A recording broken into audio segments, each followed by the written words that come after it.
Hello everyone, this is Jason from Primetime Aquatics, and in this video we are doing part 2 of the 2022 fish room tour. In this video we are going to be looking at the 640 gallon breeders right behind me. And there are a couple things you can learn from this video in the fish room tour. One, with these 640 breeders I'm going to be showing you some breeding for profit options, and two, some stocking ideas, and there's going to be a nice bit of variety here, so hope you enjoyed the video. Appreciate you being here. So welcome to part 2 of the fish room tour. In this video, I am going to be showing you the 640 breeders along the back wall. Like I mentioned, 5 of the 6 tanks are really breeding for profit, but all of them will give you some really nice stocking options for 40 gallon breeders. This first tank that we're looking at is the one tank out of the 6 that is really not set up for breeding and for producing fish that we eventually sell at the swaps.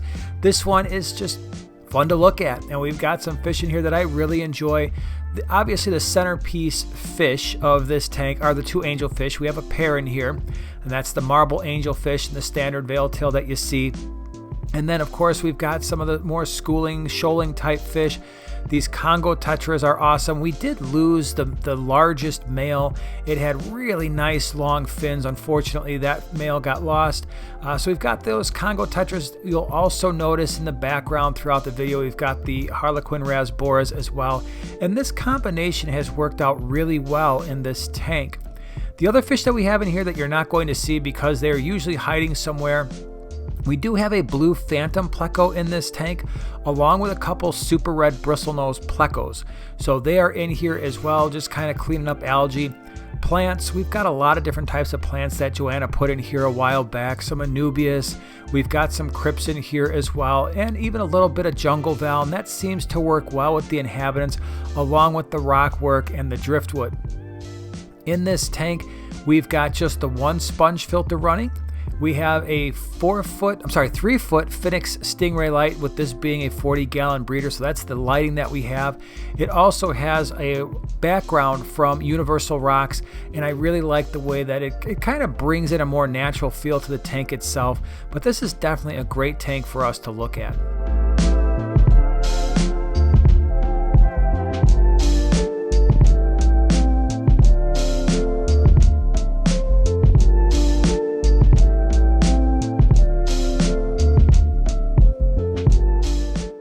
This tank you're looking at here, again, another 40 breeder. This houses our Cyprichromis leptosoma. This is a breeding tank for us. There are also some brevis shell dwellers in this tank that have been in here for a long time. You're going to see more of them in another tank, so the focus here is really on the Cyprichromis. A lot of people ask when they're keeping shell dwellers, they're looking for some fish that's going to be mid-water. These are especially good if you've got shell dwellers in, let's say, a 55 gallon or a 75 gallon, and you want something that kind of fills the top of the tank. These are a strong consideration. What you're seeing here, the males are the blue fish with the yellow tails. The females stay a little bit more silvery. They do hold the eggs in the fry in their mouth until they get fairly large. The fry that they spit out are definitely some of the larger fry that we have in the fish room, and it's nice because the shell dwellers, they really can't eat the fry because the fry are pretty decent size. This tank has produced a lot of fish for us in the past, probably hundreds and hundreds of Cyprichromis, and we're really just kind of letting this colony repopulate a little bit before we start bringing more of these fish to the swap. Just like the previous 40 breeder that I showed you, it's running on one single sponge filter, a 3-foot Phoenix Stingray. This one actually might be a Beamswork light. We've got this giant crypt right in the center. It started out as a relatively small plant and it's kind of spread out from there. Certainly not a biotope or a biotype. I just like the way it looks, and I think it offers a little bit more security to some of the fish, and it just fits well within this tank.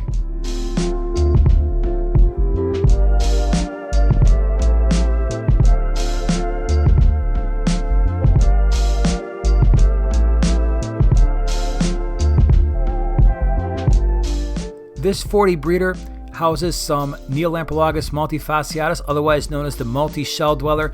If you watched part 1 of the fish room tour, you saw these fish in the 50 gallon lowboy. We moved some of those fish out to this 40-gallon a number of years ago, a couple years ago at least. We started with about 6 or 8 or so, and they have since really populated this tank. Again, I just like the feel of this tank with the universal rocks background and the rock work in here. It's Lake Tanganyika and shell dwelling tanks are fairly easy to set up. Some sand, some shells, maybe a little bit of rock work, and you're pretty much ready to go. Now this tank has 2 sponge filters, and the reason for that is these fish really like to go through the substrate. They like to stir stuff up, and so we found it necessary to put 2 sponge filters in here, not for the biological filtration, but more so for the mechanical filtration, just pulling stuff out of the water column. By the way, if you want more information on the fish that are featured in this video, check out the description below. We will have lots of species profiles down there for you if you want to learn more about the fish that you see here.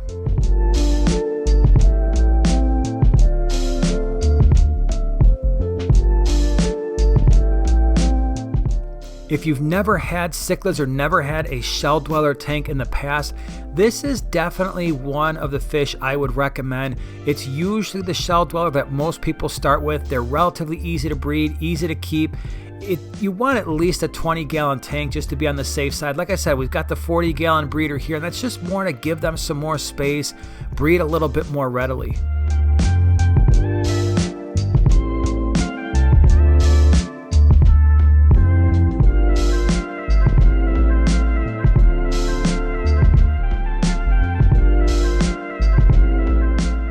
So in this 40 breeder, we've got another type of shell dweller. This is Neolamprologus brevis.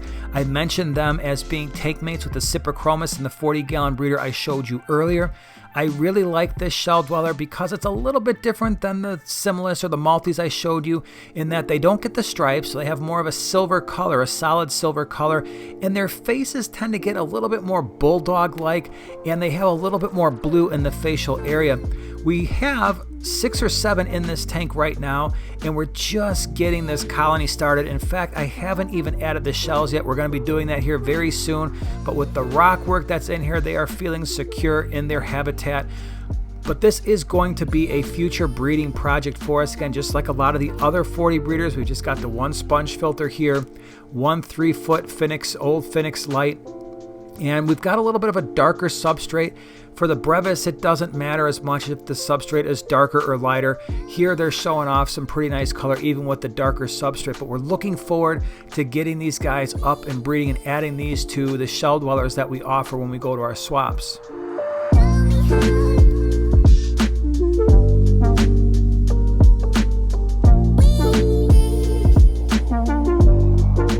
Now, if you're newer to cichlids and certainly newer to shell dwellers, this might not be the best one to start out with. Like I said, the Maltese are really good.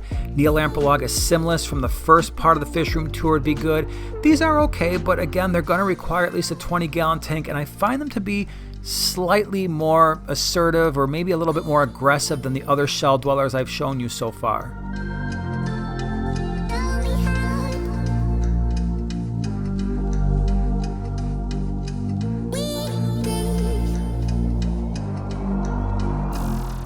So this tank obviously is a little bit different from the other ones I've shown you just because there's only 1 fish in this tank. The rest of them are invertebrates, and the primary invertebrate in this tank are the Blue Dream Neocaridina shrimp. I absolutely love this shrimp. It is my favorite of all the Neocaridina. I really like it because look at that nice, deep, rich blue color. These are shrimp that are going to be best kept on a lighter substrate just because if they're kept on a darker substrate, they're a little bit harder to see. The other inhabitants, you can see we've got some Malaysian trumpet snails in here. There is a single long fin, blue-eyed, bristlenose pleco in here that's albino. And then we also have some bamboo shrimp, which I will show you very briefly. They're up usually by one of the sponge filters, just kind of hanging out on one of the airline tubes. But this is a tank that produces thousands of shrimp for us. And it seems at first it might be a little bit interesting that we're using a 40-gallon breeder and all that volume to breed shrimp, but the more volume you give them, the more space they have. You feed them properly, you can produce a lot of shrimp, and we do. And like I said, it is absolutely one of my favorite shrimp.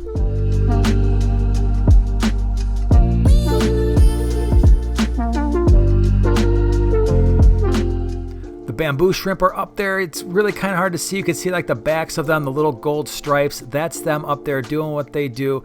They love to have that flow. And so if you keep them, a little bit of flow is nice because they're going to be able to pull the stuff out of the water column for them to eat.